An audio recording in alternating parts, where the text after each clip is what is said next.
I want to say something directly to truckers. Truckers in Canada, truckers in the United States. All over the world, but truckers, I want to thank you. You are great patriots. You've been great patriots. You've been quietly doing your jobs, union and non-union, bringing goods to the citizenry of the United States and Canada during a pandemic, truly putting your lives on the line. Driving from one end of our country to another, one end of Canada to another, driving between and among the different states and provinces. Unsung heroes. Unsung heroes. Putting up with endless taxes and licensing requirements and regulations and this, that, and the other, one state to another, one country to another. Driving these massive rigs. I don't know how you do it. Men and women. I want to thank you. You're patriots. You're patriots. You're standing up to tyranny. I don't care if tyranny takes the form of a legislature, a parliament, Congress, an executive edict. Tyranny comes in many forms. You're standing up to tyranny. It's very courageous what you're doing. I know. It's very courageous. In Canada, your government wants to take down numbers and punish you. In the United States, Biden and his sleaze army want to do the same, but they operate more secretly because they have no guts. You must understand the Liberal Party, or whatever it calls itself in Canada, does not stand for working people any more than the Democrat Party in America stands for working people. They want you and us at each other's throats on race, on religion, on income. Forget it.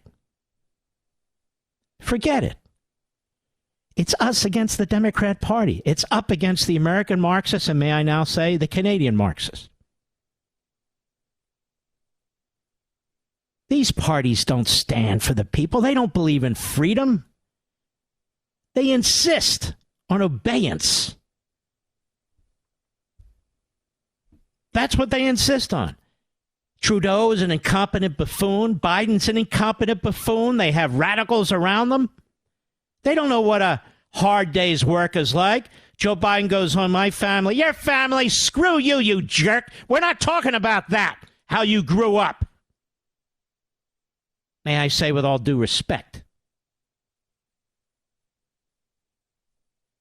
all the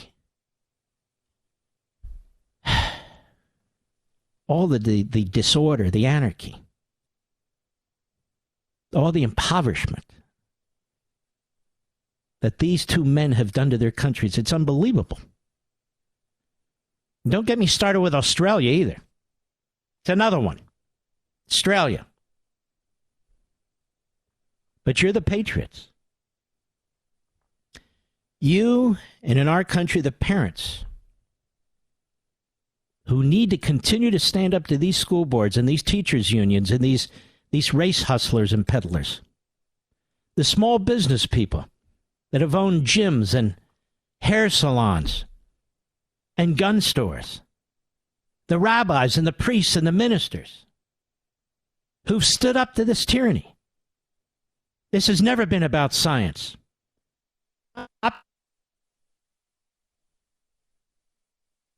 Comprehensive examination, medical and scientific, of lockdowns and found they essentially have no effect.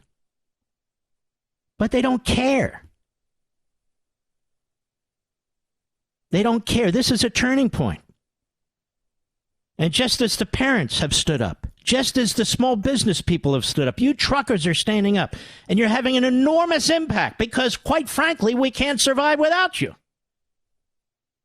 And I want to thank the tow drivers, the tow truck drivers all over the country, in Canada and the United States soon, who are not agreeing to remove the trucks I want to thank you, too.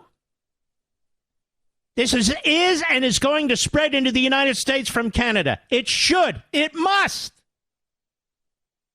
Now, I'm going to be attacked. I'm going to be vilified. I don't care. I want to thank you.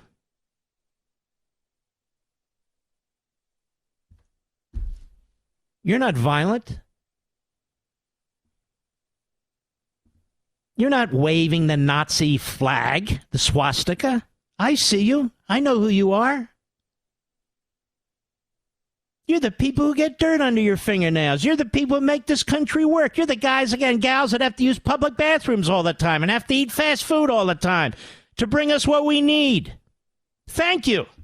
These politicians wouldn't have a piece of toilet paper to wipe their ass with if it wasn't for you. But they think they own you. Look at the lawlessness in our country. We have a president who violates the immigration laws. We have a president who violates court orders. We have governors who do the same.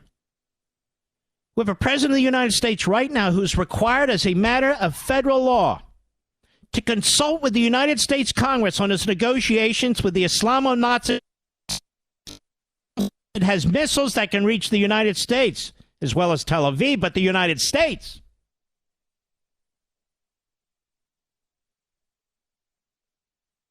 And has indicated he's not going to consult with Congress in violation of federal law.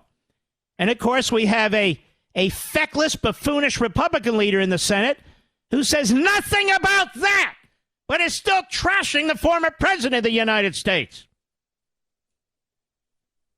The Republican Party in Washington, D.C. will never understand us.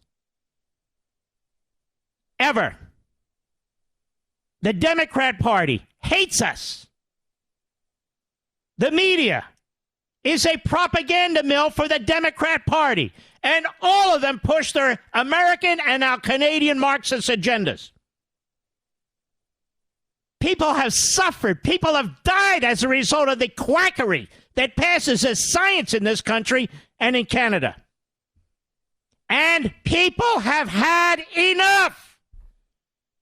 Working people, truckers, bus drivers, taxi drivers, nurses, janitors, they've had enough. Co-workers, steel miners, they've had enough. Pilots, they've had enough. And enough is enough.